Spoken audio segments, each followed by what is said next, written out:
grande honra que estar aqui junto com o Pablo, organizando esse curso de Medicina do Esporte e do Exercício aqui pelo Hospital 9 de Julho. Então, no tema de hoje, um tema bastante interessante, que é a medicina do esporte no ambiente corporativo.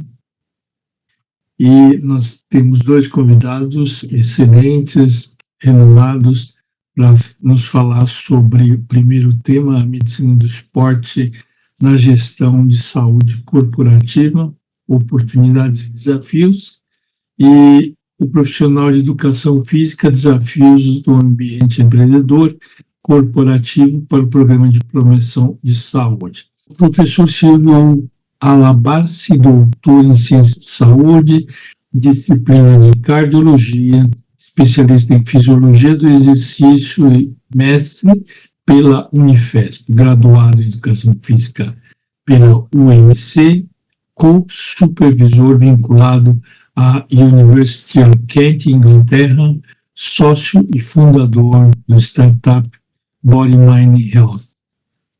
Então, nós vamos dar início com a palestra do Fernando, depois passamos ao Silvio, e depois temos um período para um debate com os palestrantes. Obrigado pela presença. Nós vamos passar para o Silvio e depois a gente faz um final, um debate com todos, tá? Silvio, então, fique à vontade. Já te apresentei para todos. Obrigado pela sua presença aqui. Tá ótimo. Roberto, muito obrigado. Já agradeço também ao Dr. Pablo pelo convite e todo o background, aí o pessoal da técnica também, agradecer desde já. Coube a mim trazer o tema ao qual eu vou tentar desenvolver na melhor condição possível, claro, né, que é o profissional de educação física, desafios do ambiente empreendedor e corporativo para programas de promoção de saúde. E aqui, eu estava aqui atento na palestra do Dr. Fernando, me corrija se eu estiver equivocado, Dr. Fernando, eu gostei muito que você trouxe um cenário, digamos assim, de fora para dentro, né? Como que a empresa enxerga, como são as tendências globais, você trouxe uma série de dados aí voltados no mundo em relação à promoção de saúde, à saúde pública, e com esse tema que eu vou desenvolver, eu vou tentar trazer um pouco mais de quando a gente vai ali para a ação mesmo, né? De como que a gente consegue, pela educação física, trabalhar a promoção de saúde no ambiente corporativo. Então, diante disso, a minha ideia é trazer alguns artigos para falar um pouco sobre a promoção de saúde no ambiente corporativo, depois trazer alguns dados em relação a como que a gente, como educação física, atua, vou trazer um pouco da minha experiência, e aqui eu já adianto uma informação que a ideia de trazer a experiência da empresa a qual eu sou sócio fundador é mostrar isso na prática, como que a gente trabalha. Então, vamos lá. Então, aqui uma questão clássica, né? Nós temos aí as metas da Organização Mundial de Saúde, da ONU, da OMS, da própria ONU, que é assegurar uma vida saudável e promover bem-estar para todos e todas em todas as idades. Isso são as metas da ONU até 2030, reduzir 1/3 de mortalidade prematura de doenças não transmissíveis via prevenção e tratamento, e promover saúde mental e bem-estar. Então, aqui, quando a gente fala em promoção de saúde ocupacional, ela entra na parte de saúde mental e bem-estar. Como nós sabemos, a saúde mental ganhou um holofote muito grande da pandemia para cá. A educação física, em particular, ela recebeu essa esteira aí, né, essa corrente de bem-estar mental, e mudou um pouco esse paradigma só do físico. Claro que é o que a educação física faz, mas a gente vê hoje uma sociedade muito voltada com a questão mental, e isso aparece muito no ambiente empresarial. Né, o quão esse colaborador vai estar se sentindo bem por se exercitar, por fazer algo. Né, isso já é uma meta das Nações Unidas. E aí, trazendo um pouco de histórico dessa questão de promoção de saúde nas últimas décadas, o que se nota nesse material que eu trouxe, que é a promoção de saúde e qualidade de vida, uma perspectiva histórica ao longo dos últimos 40 anos, é que houve a melhora da política econômica, da política, economia, sociedade e meio ambiente. O ambiente ele é mais recente, né? A gente vê isso de 2 décadas para cá. Então, essa melhora na medicina, no sentido de cuidado da palavra, né? A própria política, a sociedade, ela vem cobrando mais as questões ambientais também. Então, isso acabou tirando essa configuração de qualidade de vida. Qualidade de vida é não ter doença e ter dinheiro, e claro, isso faz parte, mas isso vem ganhando compartilhamento com outros dados, outros pilares também, né? Aqui no caso, política, economia, sociedade e meio ambiente. Claro, nós estamos vendo uma expectativa de vida no Brasil de 77 anos aproximadamente, no mundo de 80, então isso é resultado de uma qualidade de vida aumentada, diz esse autor, mas um dos desafios que nós temos em qualidade de vida ainda é a questão de classe social, que as classes menores com poder aquisitivo maior, cultura e envergadura econômica, né, financeira, têm uma condição de expectativa de vida maior do que as classes menores. Quando se fala em promoção de saúde, é uma estratégia promissora de combate a desafios de saúde que afetam a população, tem um equívoco, população humana. E isso é muito forte nos últimos 35 anos, como eu acabei de comentar. Nós saímos de uma condição só de qualidade de vida para outros itens voltados à qualidade de vida também. Me chamou a atenção o dado do Dr. Fernando, que o segundo item de um deles ali, que era a categorização, era a poluição, né, que levava a algumas condições negativas em relação à qualidade de vida. A concepção de saúde e doença, ela ainda é um desafio muito grande, né, a gente diferenciar o que é o envelhecimento, por exemplo, que leva à doença, e o que é a doença propriamente dita. Nós temos hoje, acho que um paradoxo, na minha opinião, as pessoas envelhecem mais, mas também ficam doentes mais cedo. Isso são características desse século XXI nosso. E aí, há de se ter a necessidade do conhecimento técnico, popular, recurso institucional, público e privado. Então, a quantidade a rede que nós temos hoje de possibilidades pública, privada, institucional é muito grande. E isso não era assim quando se promove saúde há alguns anos atrás. Então, o próprio governo tem algumas possibilidades de promover qualidade de vida para a população. Como o doutor Fernando falou agora há pouco, as empresas estão preocupadas com isso. Ele deu até, inclusive, o que se espera de promoção de saúde quando a empresa tem interesse em fazer isso. Então, é uma mudança muito grande de paradigma e possibilidades que nós temos aí atualmente quando se fala de promoção de saúde. E aí ele conclui que os profissionais de saúde também são responsáveis pela situação de saúde e respectiva condição de vida, cai naquilo que o doutor Fernando comentou, que eu também concordo com ele, que é o trabalho multidisciplinar, interdisciplinar, né, por que não, e transdisciplinar também. Então, hoje, realmente concordo com o doutor Fernando, ninguém sobrevive numa profissão sozinha. Quando nós trazemos isso para a educação física, eu falo muito para meus alunos da universidade sobre isso, que tem que se criar esse contato com pessoas de outras áreas, porque o conhecimento está muito vasto, está muito pulverizado. E quanto mais pessoas a gente tiver dentro de uma promoção de saúde agregada, melhor ainda. Quando se fala em empresas, isso é via RH e é via medicina do trabalho. Não existe como promover saúde de empresa sem passar por esse nicho também.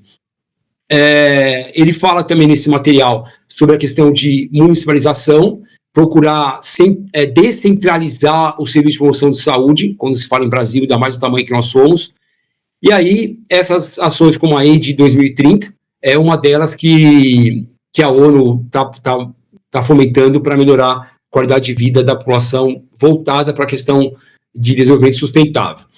Outro material que eu trouxe é em relação à eficácia, e aqui vale um ponto, que quando a gente fala de efetividade de saúde para trabalhadores, né, programas de promoção, e essa é uma revisão, aliás, eu não trouxe uma quantidade muito grande de materiais científicos, mas o suficiente para poder embasar a palestra, claro, né, para o chover muito no molhado. Então, a gente via muito a questão de a promoção de saúde da educação física em empresa para fazer ginástica laboral, alongamento e postura. Né? Isso foi por décadas aí, acho que isso mudou muito nos últimos 10 anos. Eu tive a satisfação e a alegria de trabalhar com o Dr. Pablos dentro do Laboratório Fleury, e dentro do laboratório a gente prestava serviço para a TV Globo. E aqui eu posso falar isso para ele, que não é mais meu chefe, né? Então eu estou puxando o saco dele. Mas foi uma satisfação muito grande. E a gente viu muito viveu muito essa experiência grande numa empresa como a TV Globo de promover saúde. E já não tinha mais, isso há 10 anos atrás, essa configuração que é a ginástica laboral para alongar e ver postura, até porque a parte ergonômica, ela não é especificada, não é do terreno da educação física, isso é da fisioterapia, né? O conhecimento é outro, eles têm outro conhecimento. E a gente vê que isso mudou, né? Hoje, quando a gente fala de promoção de saúde nas empresas, isso é importante, ginástica laboral é importante, alongamento é importante, claro, né?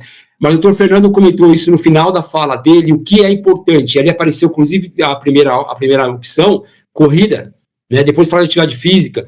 Então, hoje, trabalhar com saúde dentro de empresas, a gente tem uma possibilidade muito grande, né? Isso eu vejo como oportunidade de negócio, oportunidade de prestar serviço, porque não é mais só essa fala de para um pouco, levanta ali, vamos alongar, que claro que eu repito aqui a minha fala que isso não está errado.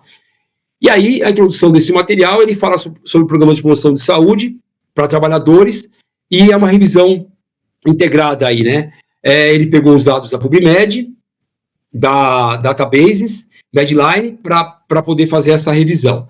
E aí, um total de 57 estudos, e aqui vale uma situação que eu notei quando eu fiz esse levantamento bibliográfico para essa palestra, que quando a gente coloca o assunto em geral, aparece milhões de coisas. Quando a gente vai refinando para a qualidade, por exemplo, uma revisão sistemática, né, isso começa a diminuir. Mas eles mostram que, em geral, que aqui 98% trabalha com bem-estar, né, o well-being, ou wellness, e todas essas palavras que a gente acaba encontrando. E para que serve isso? Para gerenciar doença, tratamento de doenças crônicas, gerenciamento do estilo de vida e prevenir as doenças crônicas. Vai ao encontro do que o doutor Fernando comentou também. E aqui que eu mostro que não é mais só uma condição de laboral, é gerenciamento de doenças crônicas. Isso é sério, né? A gente está falando de condições que o trabalhador adquiriu a doença e vai se arrastar com ela até o dia até o final da vida dele. E aí ele comenta que a maioria deles traz resultado positivo, né? Diminui o peso corporal, pressão arterial, nível de colesterol, e são indicadores. Então, isso é uma coisa bem interessante que eu acho quando a gente pensa em promover saúde, pelo menos é o que a gente faz pela BMH. Indicadores, você tem que mostrar o quantitativo e o qualitativo, né? O qualitativo, ele é subjetivo às vezes, mas o quantitativo não. E as empresas querem isso. A própria Globo, quando a gente trabalhou, era assim. A gente tinha que fazer as avaliações físicas, entregar relatórios para ver se está melhorando ou não, que eu acho corretíssimo, é uma empresa, né? A empresa trabalha com grana, é business, né? O que mais que ele fala aqui? Atividade física, saúde em geral e o consumo de alimentos saudáveis. E a conclusão é que, realmente, os resultados desse estudo mostrou potencial interesse para a saúde de profissionais. Então, aqui, embora a gente já sabe que isso é importante, eu trouxe para destacar que essa revisão ela trouxe dados de indicadores, não somente que funciona o bem-estar. Um outro material também que fala sobre as análises dos efeitos, né, para trabalhadores nas companhias. Então, uma revisão literária, eu procurei trazer 2020 para cá, porque para trás desses anos aí encontra muita coisa falando do laboral. E de 2020 para cá, isso já tem uma diferença maior. Então, aqui, por exemplo, esse estudo ele trouxe como palavra-chave atividade física. E aí, artigos originais, em português também e outras línguas. E aí, trouxe também essa informação, que, de novo, né, foram poucos estudos na Lila, Cielo e o próprio Google acadêmico. Desse, 24 tinham qualidade para continuar no estudo. Desses 16 foram retirados e sobraram apenas 8. Então, eu procurei pegar esses artigos que tinham, pelo menos, tinham base de dados adequadas e uma metodologia clara de por que eles foram retiradas. E aí ele comenta aqui que me chamou a atenção, que é um material que eu não encontrei nos outros, que ele fala a quantidade de vezes, que são 3 vezes por semana. E a gente cai na orientação da Organização Mundial de Saúde, né, de pelo menos 3 vezes por semana. Claro que aqui eu poderia falar de frequência de exercício 1 hora, mas não é o foco. Aqui o foco não é treinamento. Mas ele deixa claro que se esse trabalhador não tiver essa participação em 3 vezes por semana, ele não tem efeito, ou pelo menos um efeito desejado. Mais para frente eu vou comentar com vocês como que isso pode ser resolvido. Mas tem que ser dessa forma. Então, aquela situação de promover uma atividade na empresa. Olha, vamos falar sobre saúde, postura e dor lombar. Aí você faz aquela ação 1 semana, daqui 1 mês volta e vê se o pessoal entendeu. Não há retorno de benefício sobre isso daí.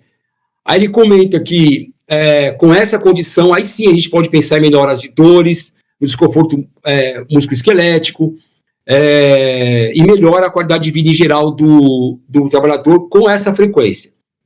E aí, mais uma vez, aqui eu destaco a quantidade de itens. Então, ele vai trazer o bem-estar em geral, a redução de incidência das doenças ocupacionais, a produtividade, isso é muito recente. Eu lembro que no início dos anos 2000, ali 90, né, lá no final do século passado, a gente ouvia falar muito o seguinte, para cada $1 investido, você ganha $4. E essa conta ainda existe, mas ela não é apenas essa agora, né? Não é só o valor.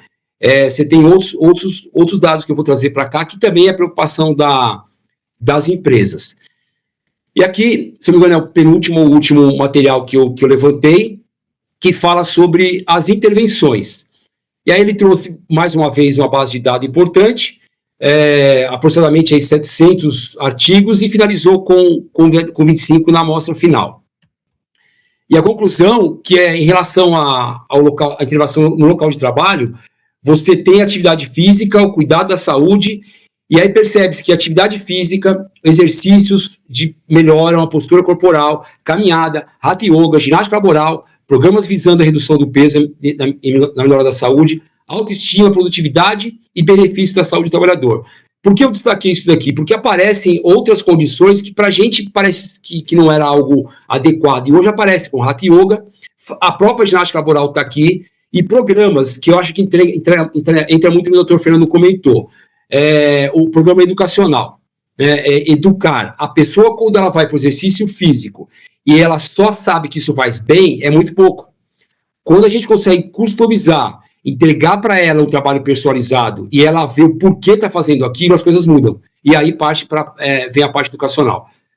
Aqui fala também da autoestima, que isso é muito recente, as pessoas se sentirem bem. Não é porque a pessoa é obesa que ela está numa condição ruim no trabalho dela. Ela tem uma condição antropométrica que tem que ter cuidado, claro. Mas isso não tem relação a dizer que só por isso ela está ruim, né?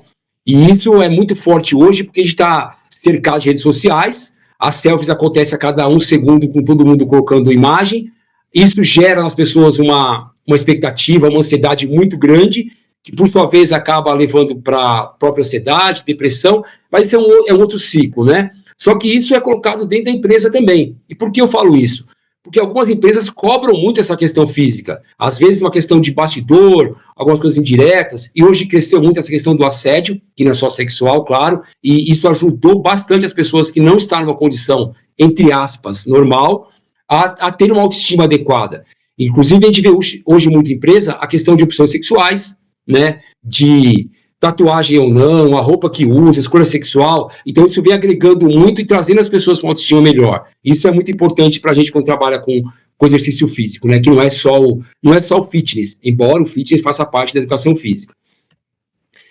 E aí, essa ideia, nessa primeira parte da minha apresentação, foi falar um pouco sobre fugir um pouco daquele normal que o laboral faz bem e mostrar o quão essas possibilidades são aumentadas quando se fala em ginástica, quando se fala em trabalho de promoção de saúde de empresas. Agora, quando eu trago o desafio do ambiente empreendedor, é o que eu comentei no começo da minha fala, como que nós, educação física,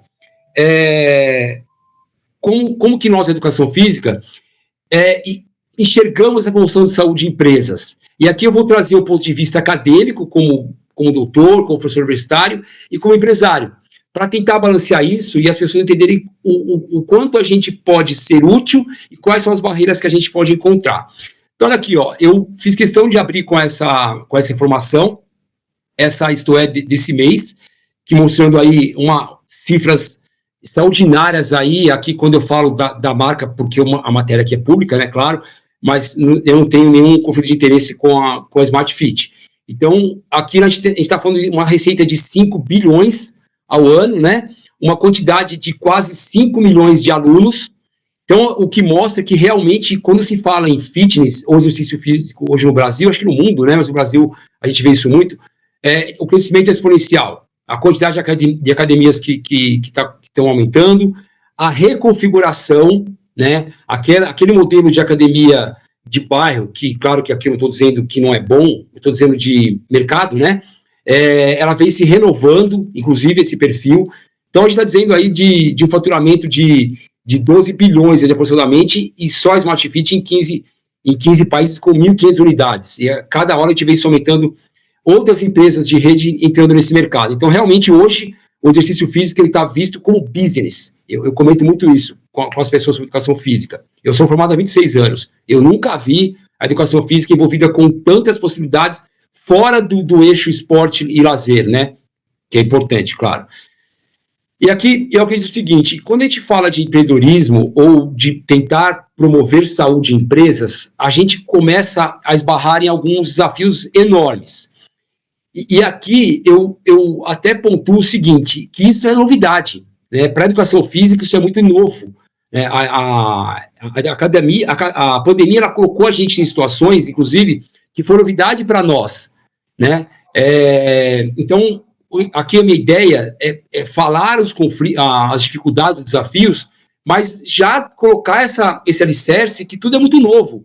Então não é culpa de um ou culpa de outro, né? Acho que é uma lupa, a gente está tentando entender o que está diferente que pode ser mudado. Então começa pelo próprio ensino superior.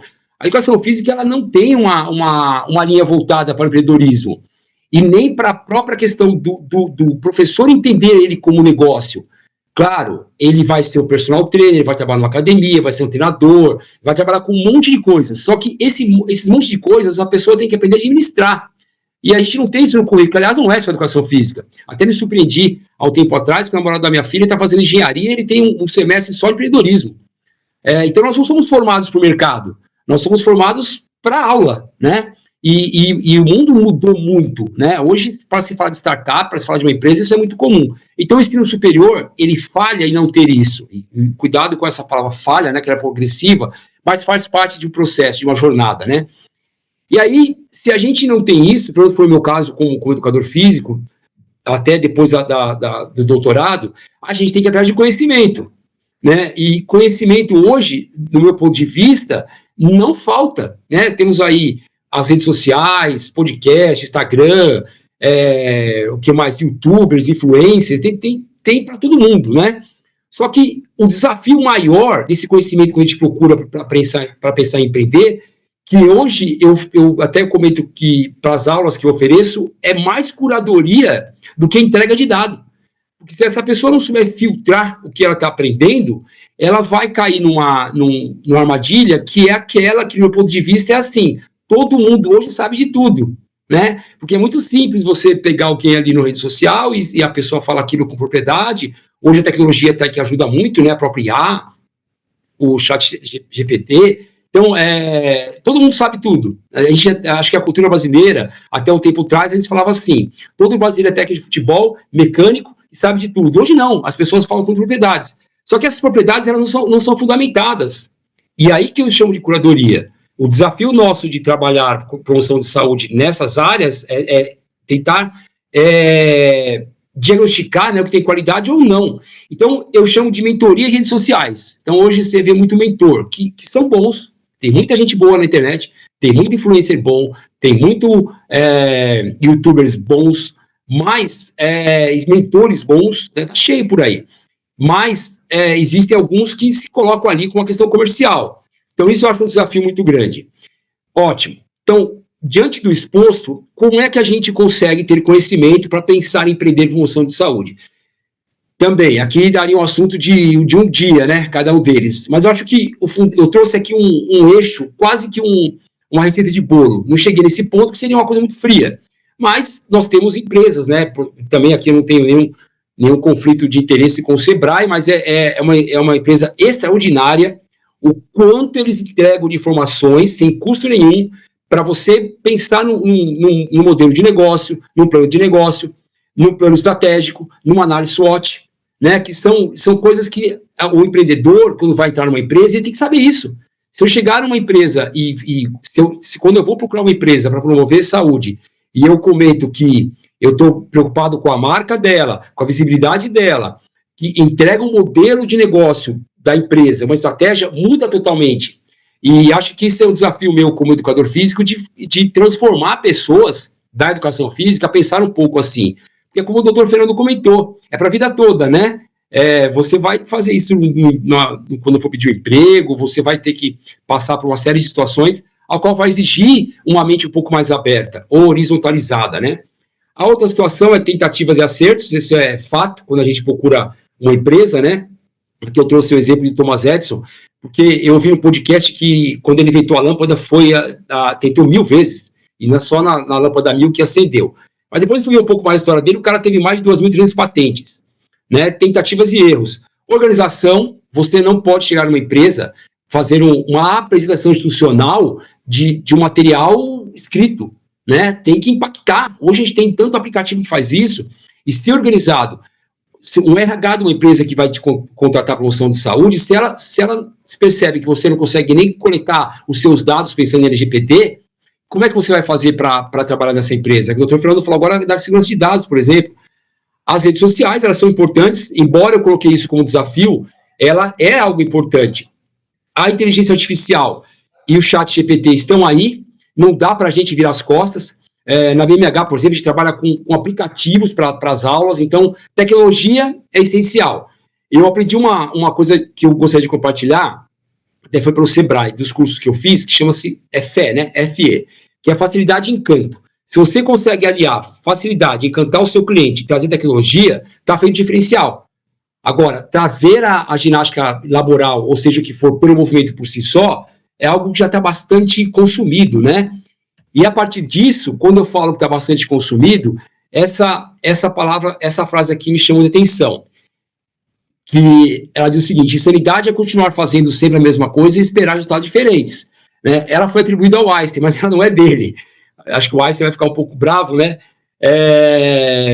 Mas a autoria da citação é de Rita Mae Brown, do livro Sunday Death, de 1983. É essa escritora aqui, ó. E aqui eu trouxe essa mesma figura do slide anterior, porque eu acho que isso é conhecimento, né? Eu fui procurar uma informação para poder colocar nesse slide da palestra, e acabei encontrando uma outra que eu nunca esperava, até porque quando eu aprendi essa frase em outro podcast, o produtor falou que era do Einstein, mas até tudo bem. Então, eu acho que conhecimento é isso. Aqui é um bom exemplo, né? O que é normal, a gente usar o conhecimento e trazer como diferenciação. E, para isso, a gente tem que, na educação física, procurar sair daquele mesmo, né? Então, fazer o diferente para dar certo ou dar errado. E isso, na educação física, quando a gente fala em promoção de saúde, eu vejo essa carência, que cai muito, e o doutor Fernando também comentou, hard skills, soft skills. Então, é um aluno hoje que acho que o ensino superior está fazendo isso. Eu vou até me estender a outros cursos, embora eu sou da área de educação física, vem criando um modelo muito quadriculado, né, muito quadrado, põe na esteira, forma e vai embora, todo mundo. E eles adotam isso com a capacidade acadêmica muito forte, porque fica mais fácil, né? É a chamada zona de conforto. Então, quando você pensa em mudar alguma coisa, o mindset nosso é, não, deixa eu usar aqui, entre aspas, 3 séries de 15 que funciona. Então, a dica que eu passo, o que eu faço muito, é procurar inovar, né? Porque senão a gente não sai desse lugar, que está dizendo aqui a Rita. E aí, estudar, aprender, testar de forma, diferente, ou seja, inovar e fazer melhor. E aqui vale essa informação, porque as pessoas enxergam muito criar algo diferente na empresa como inovar. Então, se eu trago um programa de avaliação física diferenciado, eu estou inovando, ótimo. Se eu procuro trazer uma entrevista com cada funcionário para entender o máximo possível da questão personalizada dele, isso é uma inovação. Agora, se eu faço ginástica laboral, ela vai ser algo repetitivo. Tudo bem, porque a gente pode fazer o repetitivo diferente. Então, a inovação, ela não é só o querer mudar, não é só criar o novo, é melhorar o que tem. E isso, a educação física tem um mar azul, que tem muita coisa já montada, né? Então, é a hora de repensar, inovar e fazer diferente. E agora eu vou trazer para vocês um pouco da experiência que eu tenho, e aqui, claro, que a ideia não é venda, né? Se fosse venda, eu teria trazido um outro assunto pela empresa. É mostrar como que a gente consegue fazer isso na prática. Então, a BMH hoje, ela tem essa configuração personalizada, a venda consultiva, que o doutor Fernando comentou também, a gente estava falando isso antes de começar o encontro, inclusive, é humanizar, né? Entender. Você tem que identificar no teu aluno que ele quer ganhar massa muscular, a gente já sabe. Que quer perder peso, a gente já sabe. Mas em qual condição que ele pode fazer isso? Com essa vida turbulenta que nós temos hoje de WhatsApp, rede social, tudo online, falta tempo para o cara fazer exercício físico. Falar para essa pessoa que ela tem que fazer 3 vezes por semana, segunda, quarta e sexta, esquece. Não vai dar certo. Você tem que arrumar outras ferramentas para que ela possa se movimentar, né? E aqui eu falei sobre a questão de ser baseado em evidência, e aqui eu trago a questão da tecnologia. Então, isso eu acho importante quando a gente vai promover saúde para para empresas. Então, sempre trazer algo que a empresa vê como diferenciado. Então, você consegue, além de promover saúde, você consegue quantificar, por exemplo, uma informação cardiorrespiratória? Sim, consigo. Que, por sua vez, gera um relatório que vai para o médico do esporte. Esse médico do esporte vai discutir comigo o que ele acha melhor, o que ele não acha. Pronto. Isso é inovação. Então, quando a gente fala em promoção de saúde em empresas, que esse aqui é um exemplo, que é o teste cardiorrespiratório.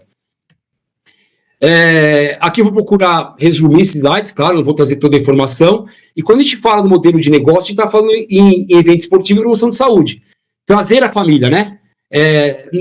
O funcionário, ele está ali agregado, ele está interessado em melhorar, porque a empresa está cobrando isso dele, cobrando entre aspas, né? E a família? Quando a empresa leva para a família, isso tem uma questão de acolhimento, de preocupação.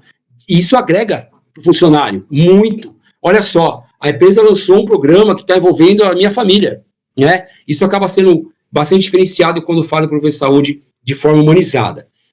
E aí, como que a gente pensa em estratégia? Presencial, que é na própria empresa, a academia, que está associada à própria BMH, né? Ou seja, se existe um lugar que a empresa consegue fornecer isso para o aluno, para o funcionário, e ele vai para o ambiente físico, a unidade, para isso é uma coisa estimulante, porque ele sabe que ele vai ter um lugar para treinar, isso de forma personalizada. O online, né, é aquela condição que se a pessoa não pode fazer 3 vezes numa academia, ela pode fazer em casa, dá para fazer isso. E esse online eu gostaria de aqui fazer uma observação, que se eu tiver que prestar um serviço para um aluno online sem conhecê-lo, particularmente, eu não faço isso. Mas para uma empresa que a gente conhece, o funcionário dá, porque a gente conhece a alimentação, o que ele gosta, o que ele tem, o que ele pode fazer, o que ele não pode fazer. E a gente não pode pensar nesse profissional só como uma questão de estética, porque ele pode ser uma pessoa que é simplesmente melhoradores. Isso é fácil de fazer, fácil que eu digo no sentido não burocratizado. O doutor Fernando fez uma fala que eu gostaria também de trazer, que é o profissional hoje, gostei muito dessa fala, doutor Fernando, que é o de alto rendimento. Eu até uso hoje uma nomenclatura. Nós temos o esportista amador, né, o cara que anda, e tem o alto rendimento, que é o atleta olímpico. Mas eu acho que tem um borderline aí no meio, sabe? Que eu chamo de amador de alto rendimento. Então, quando eu levo uma informação sobre a frequência cardíaca dele, isso muda, porque ele quer performar. Então, assim, a gente consegue agregar para essas pessoas também, que uma vez não orientada, a chance de lesão dela aumenta em 40%. Então, ter um trabalho geral, um trabalho específico, muda quando a gente fala de promoção de saúde de empresa. Indicadores, que a gente comentou agora há pouco, né? As palestras que entra educativa, né? Mostrar para essa pessoa que o fato dela se movimentar, ela já consegue diminuir riscos de doença cardiopulmonar, hemodinâmica, articular, e aí vai, né? Eventos internos e externos, que eu comentei agora há pouco, quando envolve a família. Claro que eu não vou citar tudo isso daqui, mas estou mostrando para vocês o tamanho do menu que a gente pode trabalhar com promoção de saúde. Eu divido em 5 esferas: metabólica, hemodinâmica, perfil muscular, funcional e composição corporal. E a partir disso a gente pode desmanchar isso aqui tudo para um monte de indicadores. Já indo aqui para o final da minha fala, qual que é o benefício? Algumas delas o doutor Fernando também citou. O presenteísmo, que algumas pessoas confundem muito com a questão de estar presente, não é. Né, 30% dos funcionários de empregados hoje, eles estão presentes na mesa, olhando o computador, mas a cabeça deles está em outro lugar, né? Isso é o presenteísmo. O foco. Então, ele não consegue desenvolver, ele chega a perder 2 a 3 horas por dia por não estar focado naquilo que devia fazer. O absenteísmo, aí sim, né, é a falta propriamente dita, isso leva a gastos grandes para as empresas. A produtividade dele chega a cair 20%, 27% para essa condição aqui, ó, do presenteísmo. E aí o outro lado que eu comento, que é a humanização, né? Entender esse colaborador e trazer estratégias para ele. E aí cai no SG, o doutor Fernando também comentou, meio ambiente social e governança. A governança, ela passa por tudo isso daqui. Isso é possível fazer? Sim. A educação física hoje ela consegue promover saúde pelo B2B, business to business, e é uma estratégia que nós usamos. Parceiros, como que eu posso chegar numa empresa? Né? Será que com a parceria com alguém eu não consigo chegar lá? Então essa é uma possibilidade que dá para ser feita também. Por isso eu comentei que tem academias próximas de empresas, porque a gente consegue criar uma parceria e colocar as pessoas para treinar lá dentro. Então, olha só, a gente consegue usar o ambiente interno, o escritório, o show de fábrica, mas tem mais possibilidades para isso, que é o que eu trago aqui nesse vídeo para vocês. Olá pessoal, meu nome é Helder, sou personal trainer, proprietário do estúdio Alcera, aqui em Santo André. Tenho a honra de estar fazendo uma parceria com o professor Silvio e a empresa BH, onde ele faz as avaliações de nossos alunos e com os resultados tomamos decisões mais assertivas no nosso treinamento de cada aluno. Temos também um projeto para o mundo corporativo, onde incluímos atividade física para os colaboradores das empresas, né, onde os dois, tanto a empresa quanto o funcionário, que é menos médico com a empresa, menos sopa, consequentemente, melhor qualidade de vida e longevidade. Esse é o nosso objetivo. Então é isso. Então eu gostaria de finalizar a minha fala, desculpa um pouquinho o atraso, e a ideia foi essa, trazer um pouco de ciência, trazer um pouco de possibilidades e a experiência que a gente tem para promover saúde. Gente, ó, estamos esticando aqui a hora, vou estar 20h44, acho que nós vamos encerrando aqui os nossos trabalhos, apesar de que a discussão é sempre muito grande, a gente tem muitos cases para citar, muita coisa para citar, né, e então nós vamos dar uma terminada aqui. Eu queria agradecer a presença, Fernando, prazer muito grande ver você falar, essa aula conceito foi sensacional, né, dá vontade de pegar e falar, bom, vamos lá de novo, né. Silvio, sensacional também, porque além de você trouxe o que a gente estava falando do ecossistema, de trazer a literatura para dentro e o case prático daquilo que você atua, né, então, e fora o tempo todo que a gente já trabalhou juntos, né, e queria agradecer a presença de todos vocês, aí deixo as palavras, aqui as palavras de vocês para a gente poder finalizar. Silvio? Bom, vamos lá. Claro, agradecer a oportunidade, mais uma vez, a confiança de vocês. Eu comentei na minha palestra que hoje eu vejo, às vezes, alguma posição de transformar as pessoas para que elas sejam melhores profissionalmente, e oportunidades como essa que vocês trazem são fundamentais, né, porque acaba atingindo pessoas que precisam ouvir, refletir e usar isso como forma de escolha na vida, né? Será que isso aqui é legal, isso aqui não é? Eu até comento, sem querer me estender muito, que hoje, como professor, como educador, né, eu sempre gosto de falar que acima de doutor eu sou educador, fazer comportamento mesmo, as pessoas refletirem no que ela está aprendendo, e isso é muito legal. Então, muito obrigado, Roberto, doutor Pablo, doutor Fernando, muito obrigado pelos ensinamentos aí, por compartilhar as suas informações aí junto comigo, e é isso.